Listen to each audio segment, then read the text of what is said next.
नमस्कारम। मैं अंकिता हिमाचल से आज आपको कहाँ लेके जा रही हूँ ये तो आपको टाइटल से पता चल ही गया होगा, पर फाइनल डेस्टिनेशन पर पहुँचने से पहले मैं आपको भगवान शेषनाग के बारे में थोड़ा सा बताना चाहती हूँ, तो ध्यान से सुनिएगा। शेषनाग भगवान विष्णु के सेवक हैं। मान्यता है कि शेषनाग के हजारों मस्तक हैं। इनका कहीं अंत नहीं है, इसलिए इन्हें अनंत भी कहा गया है। भगवान विष्णु जब क्षीर सागर में योग निद्रा में होते हैं तो अनंत उनका आसन बनते हैं और उनकी यह मुद्रा अनंत शयनम कहलाती है। शेषनाग भगवान विष्णु के साथ क्षीर सागर में ही रहते हैं। शेषनाग जी भगवान विष्णु के भक्त होने के साथ साथ उनके अवतारों में भी उनका सहयोग करते हैं।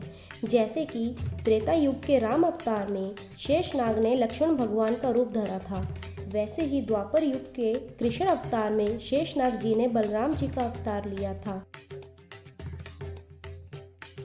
जब वसुदेव जी भगवान कृष्ण को टोकरी में डालकर नंद जी के यहाँ ले जा रहे थे, तब शेषनाग जी उनकी छतरी बनकर उन्हें बारिश से बचा रहे थे।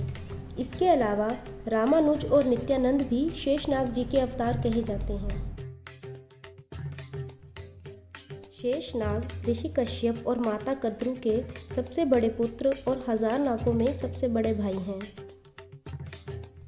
परंतु जब उनकी माता ने विनता जी, जो गरुड़ की माता है, उनके साथ छल किया, तब शेषनाग अपने माता को छोड़कर गंधमादन पर्वत पर तपस्या करने चले गए। तपस्या से प्रसन्न होकर ब्रह्मा ने वरदान दिया कि तुम्हारी बुद्धि धर्म से विचलित नहीं होगी। ब्रह्मा जी ने शेषनाग को यह भी कहा कि यह पृथ्वी निरंतर हिलती डुलती रहती है, अतः तुम इसे अपने फन पर इस प्रकार धारण करो कि यह स्थिर हो जाए। ब्रह्मा जी ने शेषनाग जी को पाताल का राजा बनाया, किंतु शेषनाग जी ने भगवान विष्णु का सेवक बनना ही अपना सबसे बड़ा पुण्य समझा। ये है मंदिर का मेन गेट, जहाँ से हम अपनी यात्रा शुरू करेंगे।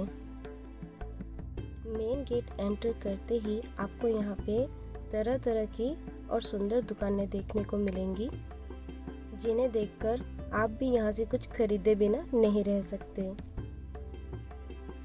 जलेबियाँ, अमृतियाँ, पकोड़े मेरा मतलब है आपको यहाँ पे रोड भी मिल जाएंगे मंदिर में चढ़ाने के लिए।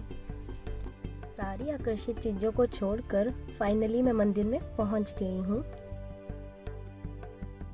आज यहाँ पर बारिश लगी हुई है, पर आप देख सकते हैं फिर भी बहुत सारे श्रद्धालु दर्शन के लिए मंदिर आ रहे हैं। मैंने भी प्रसाद ले लिया है, तो चलिए अब भगवान शेषनाग जी के दर्शन करते हैं।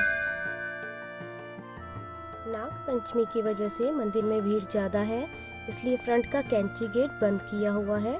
हमें थोड़ा सा घूम के जाना पड़ेगा मंदिर में। मैं काफ़ी टाइम बाद इस मंदिर आ रही हूँ और काफ़ी एक्साइटेड भी हूँ, इसलिए मैंने सोचा क्यों ना आपको यहीं से थोड़े से दर्शन करवा दिए जाएं पहले।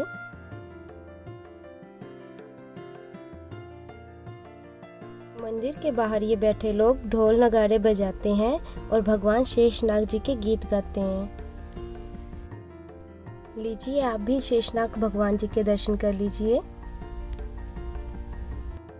कई श्रद्धालुओं को तो शेषनाग भगवान जी ने साक्षात आकर दर्शन दिए हैं, पर छोटे रूप में।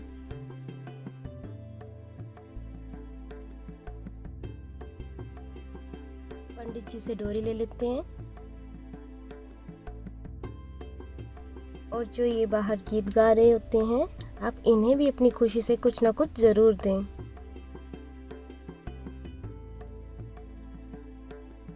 भीड़ होने के कारण आपको मंदिर के अंदर धूप बत्ती करने की अनुमति नहीं मिलती है, इसलिए बाहर एक बरगद का पेड़ है और उसके साथ कुछ मूर्तियां भी रखी गई हैं शेषनाग भगवान की। आप वहां पे आकर धूप बत्ती कर सकते हैं।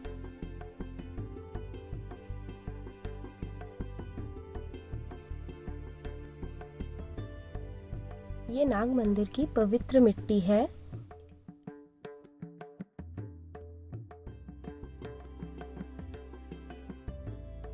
इस मिट्टी को पानी में घोलकर पूरे घर में छिड़काव करने से किसी भी प्रकार के जहरीले जीव घर में नहीं आते हैं। वीडियो में आप देख सकते हैं छोटा सा बेबी इस मिट्टी को खा भी रहा है। आप प्रसाद के रूप में इस पवित्र मिट्टी को खा भी सकते हैं।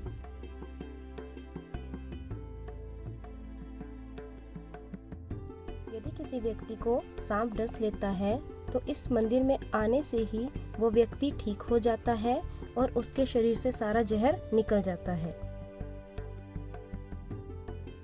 तो चलिए शेषनाग भगवान यहाँ पर कैसे आए, अब मैं आपको इसके बारे में बताती हूँ। रानीताल के गांव चेलिया में जम्बुवाल परिवार कई साल पहले जम्मू से आकर यहाँ पर बस गए थे, किंतु किसी कारणवश वह अपने कुल देवता को अपने साथ नहीं ला पाए थे। कुछ समय बाद एक रात गांव के किसी बुजुर्ग को सपने में नाग जी ने दर्शन दिए और कहा, मैं भी आप लोगों के बीच गांव चेलिया में आना चाहता हूँ। उसके बाद जम्मुवाल परिवार ने एक पालकी तैयार की और ढोल नगाड़ों के साथ नाग देवता की पिंडी को जम्मुवाल मंदिर, जो कि यही वर्तमान नाग मंदिर है, में विधि विधान से स्थापित किया। शेषनाग मंदिर की इस यात्रा को अब हम यहीं पे विश्राम देते हैं। और हाँ, जाते जाते पकोड़े, अमृतियाँ और जलेबियाँ भी जरूर घर लेके जाना।